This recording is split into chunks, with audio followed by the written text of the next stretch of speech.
नमस्कार मानंता फैमिली। आज मैं आपको बचपन की एक शरारत बताती हूँ अपनी। तो मैं 5वीं क्लास में पढ़ती थी, मतलब ये मेरी 5वीं क्लास की पिक है। तब मैं इस क्लास में पढ़ती थी।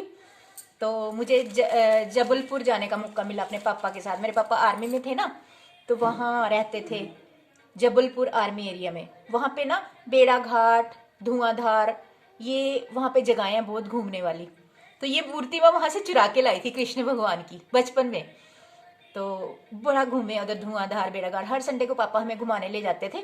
पर मेरी शरारत तो देखो ना, बचपन से कृष्ण प्रेम कितना था मुझे कि उनको चुरा के ही ले आई। और आज तक ये मूर्ति मैंने संभाल के रखी हुई है। लेकिन इस मूर्ति में देखिए, ना तो आंखें बनी हुई है, ना कुछ भी नहीं, अधूरी बनी हुई है। तो हम घूमने गए सुबह सुबह पापा के साथ, मैं और मम्मा, बेड़ा घाट और धुआंधार। वहां पे मतलब सफेद सफेद पत्थरों के पहाड़ हैं वहां पे। जो लोग वहां पे रहते होंगे वो जानते होंगे, जो जिन्होंने वो जगह देखी होगी। धुआंधार एक बड़ी प्रसिद्ध जगह वहां पे जबलपुर में। और बेड़ा घाट, वहां पे सफेद पत्थरों के पहाड़। तो वहां पे सफेद पत्थरों की मूर्तियां बनाई जाती हैं बड़ी। तो मैंने क्या किया, सुबह सुबह जब घूमने गए तो ऐसे ही एक बड़ी सी चट्टान थी, उसके नीचे ऐसे हाथ घुमा के देखा तो ये मूर्ति निकली वहां से। तो मुझे बड़ी पसंद आई। बचपन था तो मैं छोटी थी, बचपन की 5वीं क्लास में कितना पढ़ता बच्चा कैसा होता है। तो मेरे को अच्छी लगी। मैंने मम्मा से भी चोरी इसको छुपा के अपने पास रख लिया। मम्मा को भी नहीं पता लगने दिया, छुपा के ले आई। मम्मा को आज तक भी शायद नहीं पता होगा, पता नहीं, बाद में पता चला होगा तो पता नहीं। छुपा के इसको ले आई मैं अपने घर। तो आज तक देखो मेरे कृष्णा मेरे साथ है। लेकिन मुझे नहीं पता था कि मेरे अंदर कृष्ण प्रेम बचपन से है, ये बाद में जागा। मतलब प्रकट अभी हुआ ये कृष्ण प्रेम। ज्यादा बचपन से तो था कृष्ण से, भजन भेंटे माँ और कृष्ण से बहुत प्रेम था। माता रानी की वहां पे दुर्गा पूजा भी बड़ी होती थी मध्य प्रदेश में, जबलपुर में। आर्मी एरिया ना वहाँ पे, जो भी आर्मी में होंगे वो जानते होंगे। तो वहाँ पे दुर्गा पूजन बड़ी जोरों शोरों से होता है, उसमें भी हम बड़े पार्टिसिपेट करते थे। तो वहां से मुझे माँ दुर्गा की और कृष्ण भगवान से बहुत प्रेम हो गया था बचपन में ही। ये तो फिर शादी हो गई तो कुछ, शायद किसी ने ना मुझे बददुआएं दी होंगी, जिसने ये मूर्ति बना के अधूरी बनाई होगी ना। मतलब उन्होंने भी पूरी करनी थी, कंप्लीट करनी थी ये।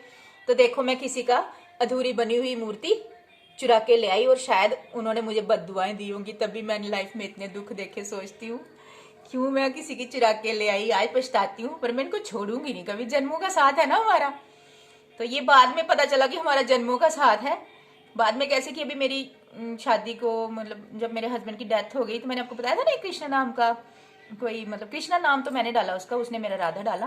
कोई एक छोटा सा दोस्त आया तो मुझे कहता मैंने आपको राधा कहना, राधा कहना। उसके बाद मेरे अंदर भाव प्रकट हुआ, अरे कृष्णा तो मेरे बचपन के दोस्त हैं, और ये किस रूप में, साकार रूप में कहाँ से आ गया ये कृष्णा छोटा सा मेरा दोस्त बन के। क्योंकि उसको मैंने बड़ा फोर्स किया कि तू बड़ा छोटा है, मैं तेरी राधा कैसे बनूं। बोलता नहीं, मैंने राधा ही कहना है। वो तो खैर साथ नहीं निभा पा रहा है, क्योंकि वो छोटा है तो बात नहीं होती, उससे लड़ाई होती रहती है।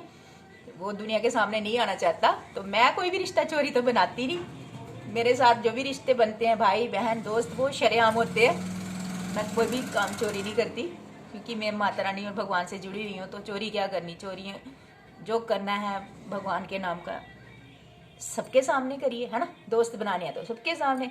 इसलिए मेरे से दोस्ती कोई करता नहीं, क्योंकि अगर कोई करे ना तो मैं उसको बोलती हूँ भाई सबके सामने आना पड़ेगा दोस्त बनना है तो। वो भी छोटा सा दोस्त बना। नाम उसने पता नहीं क्या बताया था अपने, 2-3 तो वो नाम बताए थे उसने अपने, अपना उसने क्लियर नहीं बताया। इतना जानती हूँ कि वो दिल्ली वाली साइड से है, बड़ी दूर है। पर कभी बात नहीं हुई इतनी। जब मैंने वो वीडियो डाली थी ना कि कृष्णा नाम से ऐसे ऐसे, तो उसके बाद वो नाराज हो गया कि मेरे बारे में क्यों बताया। उसका असली नाम मुझे उसने खुद भी नहीं बताया, 2-3 नाम बताए थे। पर उसकी राधा शब्द सुनकर मैं इतनी दीवानी हो गई कि ये छोटा कृष्ण कहाँ से आ गया। जन्माष्टमी से कुछ कुछ दिन पहले की बात है। तो तब मैं हैरान हो गई थी। फिर वो मुझे कृष्णा, मैं राधा कहने लगा, मैं उसको राधा कहने लगी। ऐसे दोस्ती दोस्ती हो गई हमारी, और फिर फाइट हो गई। अभी तक फाइट ही है। अब वो बात नहीं करता क्योंकि नाराज है। वो चाहता था कि चुप के रहे, लेकिन मैंने सबको बता दिया। वो शायद नाराज हो गया इस बात पे। अब उसकी वो जाने। भाई मेरी तो कृष्णा से जन्मों से दोस्ती है, ये रहेगी और हमेशा रहेगी जन्मों तक। तो मेरा नाम अनुराधा है। राधा तो मुझे आता किसी ने नहीं कहा था, उसी लड़के ने कहा था राधा। 48 ईयर की एज में मुझे कृष्ण प्रेम की महसूस हुआ कि मैं कृष्ण की दीवानी हूँ। पहले तो माता रानी कृष्ण की भजन गाती थी, लिखती थी, लेकिन इतनी दीवानगी पहले नहीं थी। तो अभी बहुत दीवानगी हुई है कृष्ण के प्रेम में। उनके मतलब उनको मैं अपना दोस्त मानती हूँ। बेस्ट फ्रेंड है ये मेरे, सबसे क्लोज फ्रेंड है। और अगर ऐसे कोई पूछो, ऐसे दुनिया में अभी बाद में फ्रेंड बने होंगे इसी साल, लेकिन कोई इनके जितना क्लोज नहीं हो सकता। ना मैं कृष्णा किसी और को कहूँगी, ना मुझे राधा कोई कह सकता है कोई और इनके बिना, वहाँ उस लड़के के बिना भी नहीं, क्योंकि वो मुझे राधा कहता था, मैं उसको कृष्णा कहती थी। फिलहाल तो वो दूसरी टूटी टाटी उसके ऊपर डिपेंड है, वो सामने आना चाहे तो आ सकता है, नहीं तो नहीं, उसके ऊपर डिपेंड है। तो ये मेरी कृष्ण प्रेम की कहानी देखी बचपन की मैं और भी शरारतें आपको अपनी बताऊंगी, यादें बताती जाऊंगी, जब जब मुझे अच्छा लगेगा, जो जो याद आती जाएगी मैं बताती जाऊंगी। माता रानी के साथ भी मेरी जुड़ी हुई बड़ी हंसने वाली यादें हैं, बताऊंगी मैं आपको। जय मां अनंता, अनलिमिटेड लव यू फ्रॉम मां अनंता, Krishna, my friend Krishna, and from me. जय माता दी।